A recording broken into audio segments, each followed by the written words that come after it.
सभी 33 आतंकवादियों को जहन्नुम में भेज दिया गया, लेकिन 21 यात्री शहीद हो गए। ये कहते हुए पाकिस्तानी सेना में लेफ्टिनेंट जनरल चौधरी ने हाईजैक की गई जाफर एक्सप्रेस को लेकर एक बड़ा अपडेट दिया है।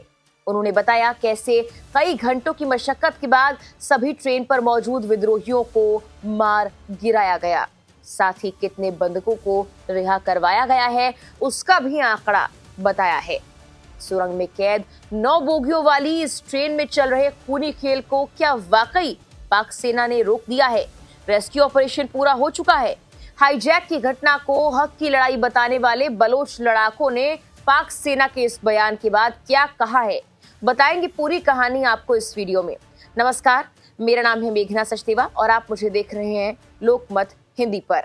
पाकिस्तानी सेना ने बुधवार देर रात ये बताया कि जाफर एक्सप्रेस रेस्क्यू सफलतापूर्वक पूरा हो गया है और ट्रेन पर मौजूद सभी हमलावरों को मार गिराया गया है। सुरक्षा बलों ने इन्हें जहन्नुम पहुंचा दिया है। बंधकों को रिहा करवा लिया गया है। जियो टीवी की रिपोर्ट के मुताबिक एक निजी समाचार चैनल से बात करते हुए इंटर सर्विसेज पब्लिक रिलेशंस के महानिदेशक लेफ्टिनेंट जनरल अहमद शरीफ का बयान सामने आया है। उन्होंने जटिल ऑपरेशन के पूरा होने की पुष्टि की और बताया कि इसमें पाकिस्तान वायुसेना, विशेष सेवा समूह, सेना और फ्रंटियर कोर की इकाइयों ने हिस्सा लिया। आईएसपीआर ने कहा, खुफिया रिपोर्ट से ये भी साफ हुआ है कि पुष्टि हुई है हमले की योजना और निर्देशन अफगानिस्तान से किया गया है। वहां पर सक्रिय आतंकवादी सरगनाओं द्वारा ही ये किया जा रहा था, जो पूरी घटना के दौरान आतंकवादियों के साथ सीधे संपर्क में थे। ऑपरेशन खत्म होने के बाद राष्ट्रपति आसिफ अली जरदारी ने आतंकवादियों के खिलाफ ऑपरेशन पूरा करने और बंधक बनाए गए जाफर एक्सप्रेस के यात्रियों को रिहा करने के लिए सुरक्षा बलों की सराहना की। लेकिन गौर करिए, बलूच लिबरेशन आर्मी यानी BLA की प्रवक्ता जियांद बलूच ने पाकिस्तानी सुरक्षा बलों के बंधक बनाए गए 100 जवानों को जान से मारने का दावा किया है। साथ ही 154 बंधकों के कब्जे में होने का दावा भी किया है। 60 बंधकों को बुधवार सुबह तक मार दिया गया था, ये दावा भी किया जा रहा है। पाकिस्तानी सेना का दावा पूरी तरह झूठा है, ये कहा गया। ट्रेन में कुल 426 यात्री सवार थे, जिनमें 214 पाकिस्तानी सैन्यकर्मी थे। हालांकि दावे अलग अलग हैं। BLA ने यह भी दावा किया है कि पाकिस्तान ने अब तक 16 बार इन बंधकों को छुड़ाने की कोशिश की, लेकिन वो नाकाम रही। इनमें 63 पाकिस्तानी जवान घायल हो गए हैं।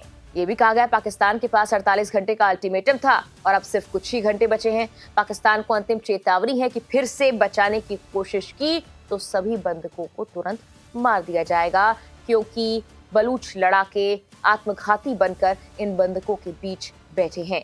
वो खुद मर जाएंगे लेकिन सभी को मार देंगे। पाकिस्तान में ट्रेन हाईजैक पर पाकिस्तानी सेना और बलूचिस्तान लिबरेशन आर्मी के दावे बिल्कुल अलग अलग हैं। इससे काफी कंफ्यूजन पैदा हो रही है।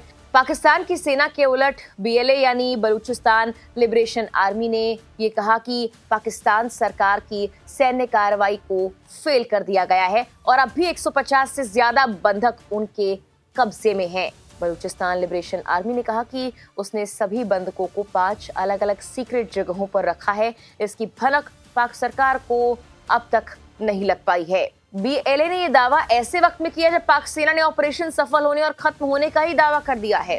वहीं BLA ने हमले के बाद एक वीडियो भी जारी किया था और पाक सरकार और चीन को कड़ी चेतावनी भी दी थी। अब इन अलग अलग दावों के बाद सवाल उठ रहा है कि क्या ट्रेन जो हाईजैक हुई थी उसमें से बंधकों को बचा लिया गया है या फिर नहीं। बता दें कि जाफर एक्सप्रेस क्वेटा से पेशावर जा रही थी। 9 डिब्बों में लगभग 400 यात्री सवार थे। घटना मंगलवार की है। तभी पहाड़ी इलाके में विद्रोहियों ने विस्फोटक का इस्तेमाल कर ट्रेन को बेपटरी कर दिया और उसके बाद उस पर कब्जा कर लिया। बलूचिस्तान लिबरेशन आर्मी यानी BLA ने मंगलवार को ही इस हमले की जिम्मेदारी ली थी। उसने 48 घंटे का अल्टीमेटम पाकिस्तान सरकार को दिया था। बंधकों के बदले BLA अपने लोगों की रिहाई चाहता था। ये पहली बार है जब बलूचिस्तान प्रांत में BLA या किसी भी उग्रवादी समूह ने यात्री ट्रेन को हाईजैक किया हो। हालांकि पिछले साल उन्होंने प्रांत के अलग अलग हिस्सों में सुरक्षा बलों, प्रतिष्ठानों और विदेशियों पर हमले बढ़ा दिए थे। पाकिस्तान रेलवे ने 1.5 महीने से ज्यादा वक्त के निलंबन के बाद ही क्वेटा से पेशावर के लिए ट्रेन सेवाएं फिर से शुरू की थी और तभी ये हमला हो गया। फिलहाल के लिए इस वीडियो में इतना ही।